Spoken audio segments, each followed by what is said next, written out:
सोमवती अमावस्या निमित्त जेजुरीच्या खंडेरायाची पालखी करासनासाठी निघालेली आहे। आपण पाहू शकता की मोठ्या प्रमाणात भाविक येथे दर्शनासाठी आलेले आहेत आणि ही पालखी गडावरून निघालेली आहे। एकंदरीतच करासनासाठी ही पालखी धालेवाडी रोड असेल, जानाई मंदिर असेल किंवा त्यानंतर नाझरे धरणावरती पोहोचणार आहे आणि श्री खंडेरायांचा पालखी सोहळा तेथे रंगणार आहे आणि एकंदरीतच शाही स्नान होणार आहे आणि त्यानंतर सोमवती अमावस्याची सांगता होणार आहे। एकंदरीतच राज्यभरातून मोठ्या प्रमाणावरती भाविक येथे दाखल झालेले आहेत आणि या पालखी सोहळ्यामध्ये भाविकांनी दर्शन घेण्यासाठी मोठी गर्दी केलेली आहे। भाविकांची मोठी मंदिरे दिसत आहे। अगदी खंडोबाचा गड हा पिवळ्या सोन्याने नाहून निघालेला आहे आणि एकोट जय मल्हार अशा जय घोषणा गडावरती घुमू लागलेल्या आहेत आणि पालखी सोहळा हा करा नदीच्या दिशेने निघालेला आहे आणि काही वेळानंतरच पालखी गडावरून खाली उतरेल आणि धालेवाडी रोडने करा नदीच्या दिशेने पालखी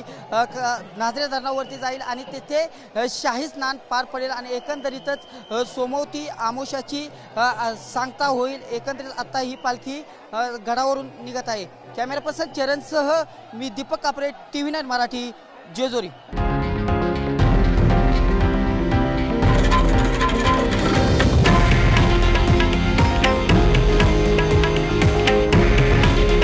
हे आहे देशातील नंबर 1 न्यूज नेटवर्क आणि आपण पाहत आहात TV9 मराठी। काळजी तुमची, हित महाराष्ट्राचं।